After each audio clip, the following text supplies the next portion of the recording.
It is not enough to draft your pattern perfectly and correctly. The sewing, the interfacing, the notching and ironing makes all the difference. So in today's tutorial, I'll show you step by step how to sew a built-up collar neckline princess dart bustier circle dress for that clean yet structured finish in a way that is simple and beginner friendly.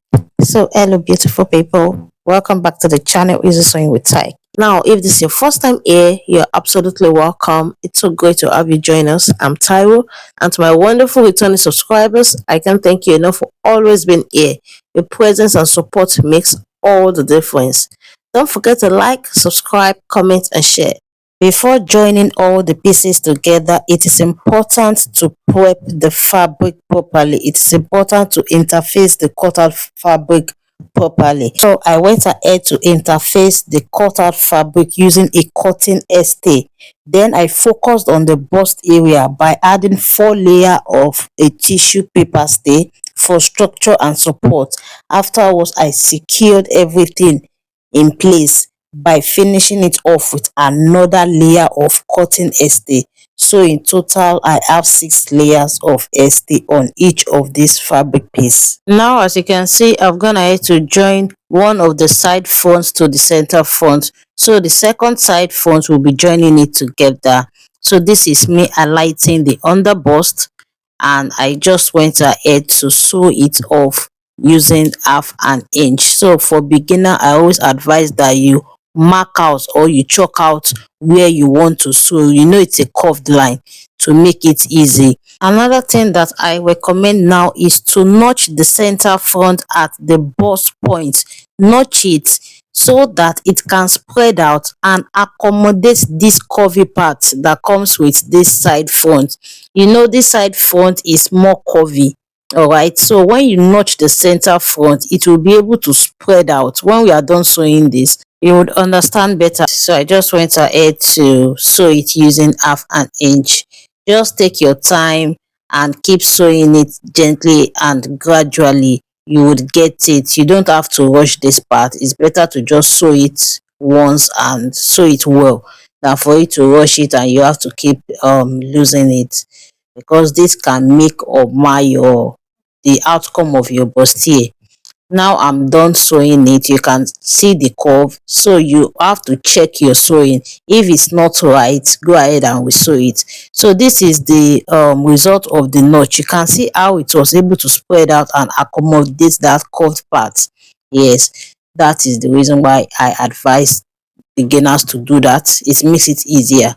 Then I went ahead to notch the underbust. So this is what I'm working with. I've not ironed this, and you can see that the bustier is coming out nice already. Moving on to the back, I went ahead to place the right side of the main fabric facing the right side of the lining. I already interfaced the main fabric using 1 layer of interface. Then I went ahead to sew it off at the neckline. I was unaware that my camera was not recording, so I could not capture that on camera. Then I also notched it. After notching, I went ahead to top stitch on the lining. Afterwards, I folded it this way so that I can sew on the center back using 1/4 inch from top to bottom. Then I will be turning this inside out back to the front. What I have here is the lining. As you can see, I interfaced it with a paper stay and also 2 layers of a soft wadding. You can make use of 1 layer of an hard wadding, but I made use of 2 layers of a soft to medium wadding, and I just went ahead to join it the same way I joined the main fabric. Afterwards, I went ahead to arrange it on each other this way so that I can recut the armhole. I'll be referring to the pattern paper as a guide because it is important that you recut this armhole accurately. Remember, this is sleeveless and I'm finishing the sleeve area with an inseam finish, so there will be no room for adjustments later on. So once I'm sure of my markings, I just went ahead to trim it off this way on the 2 sides. This is what I have for the front. I've gone ahead to open up all my seam line. I gave it a good press using my bust arm. Another important act to note is that to make sure that my seam lines remain opened and flat, I ironed a paper stay on it, as you can see from where the arrow is indicating on the screen. I also did this on the main fabric as well, not just on the lining, so as to have a nice finish. Now the next thing I did was to sew it off at the neckline, and I make sure that the right side of the main fabric is facing the right side of the lining, and I went ahead to sew it off at the wrong side. So you just want to make sure that you sew it off using the allowance that you were able to add while cutting. You want to take your time when you are sewing this off as well, and make sure that that lower part is pointy. You can see the way I turned my needle at that point, so as to achieve the best result. This is what I have when I was done sewing. The next thing I did was to notch it. Afterwards, I top stitched on the lining.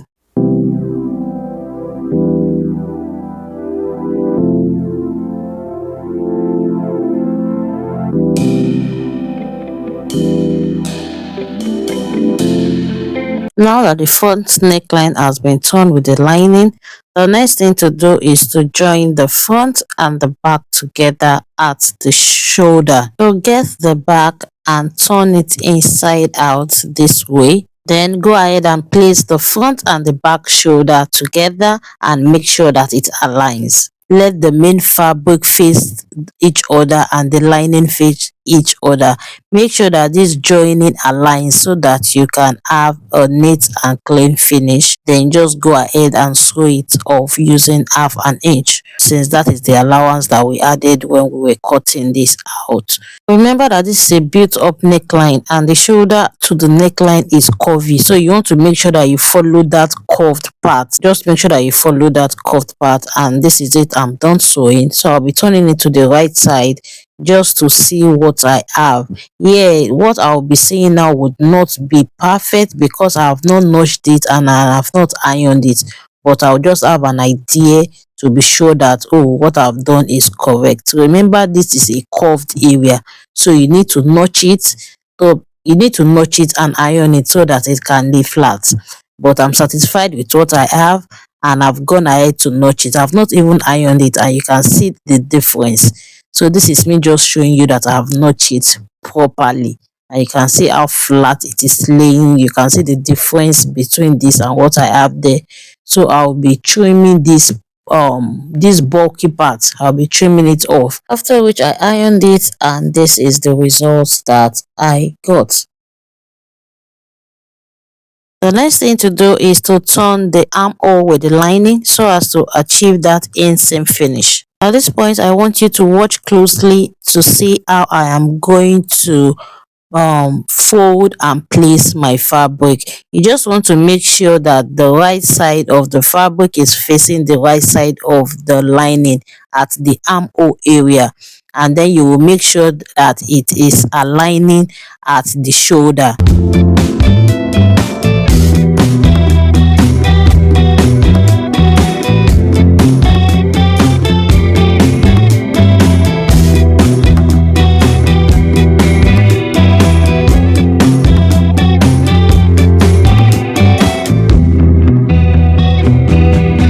Now that I have the fabric where I want it to be, it's just time to sew it off. I make sure that I double checked with my pattern to ensure that all my measurements are accurate. You can see me measuring my pattern. This is just to make sure that what I have there is perfect, so I won't have to keep going in and out to adjust it. You know, this is an inseam finish, so it is just important that you are sure of what you are doing here.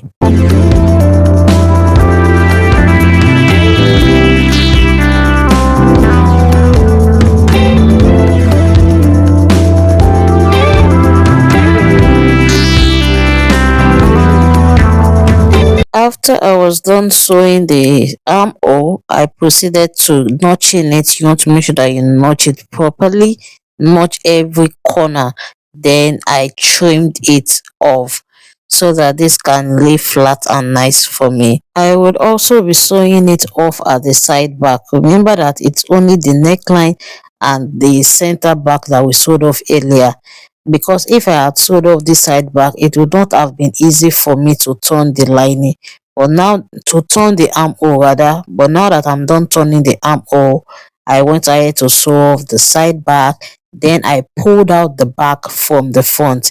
It's better to pull out the back from the front this way, because we can still afford to squeeze the back, would iron it out later, than for us to squeeze all the bustier parts. Okay, so you want to make sure that you do not miss any part that you're supposed to notch, you do not miss out any part that you're supposed to trim out. So this is the second armhole. I just thought to show you this. When you are sewing the second armhole, it might be a bit difficult than the first one, because now you have more fabric to push inside, but it is doable and it is achievable. Okay, so I just thought to show you that.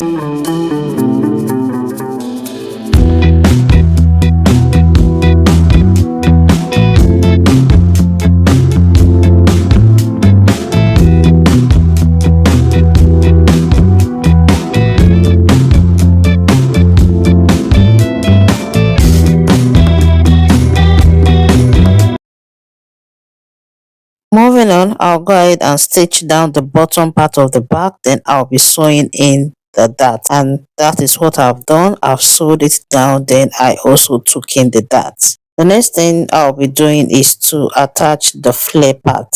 Okay, just to attach the flare part to the upper bodice at the waist. I'll be joining the two together using half an inch from one end to the other end, and I'll be putting my pleats where necessary. Now that I'm done with this, I also repeated the same process for the second side. The next thing I did was to join the center back together this way, so that we can go ahead and fix our zipper. So as you can see, I'm taking my measurement to make sure that everything aligns well. So I sewed it from top to bottom. I have also gone ahead to hem the bottom part of the flare. You can see the way the waistline is aligning. That is how it must align when you are done fixing your zipper. Then I went ahead to mark out 2 inches. That is because the zipper is not starting from the very top. We are going to have a button there. So the zipper is starting after 2 inches. Then I'll place my zipper that way and locate where I want it to stop. So this is stopping 7.5 inches after the waistline. And to fix the zipper, I'll make sure that the right side of the zipper is facing the right side of the fabric. Not this way, but this way. So I'll just go ahead and sew it as close as possible to the teeth of the zipper, making sure that I'm not exceeding my zipper allowance. This is how I fix my zipper.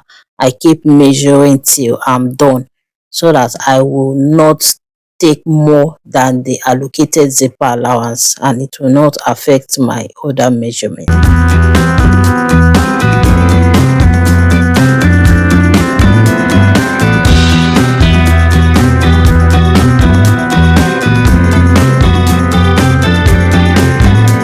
And for the second side, I will just make sure that my zipper is placed this way.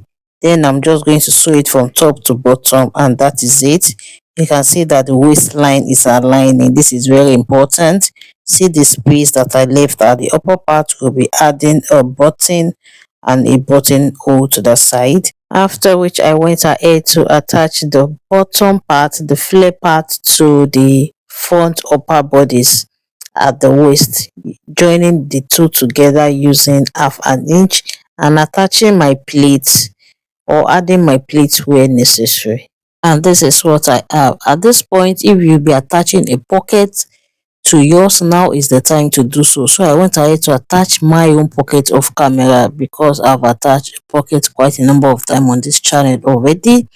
Then the next thing I did was to join the front and the back together at the sides. I imputed the bust measurement, the waist measurement, and I just went ahead to sew it off at the two sides.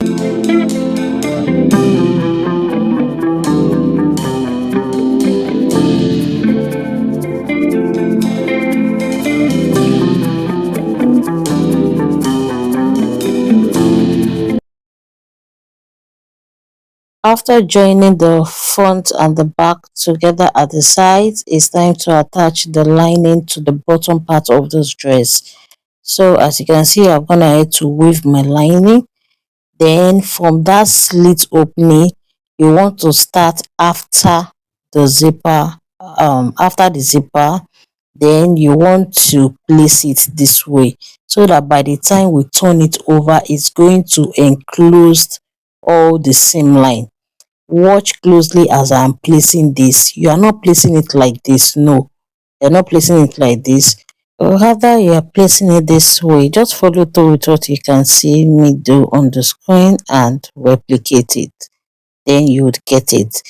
So I'll go ahead and sew it off. Starting from that part, when I get to the side, I'm going to stop. Then I will continue again.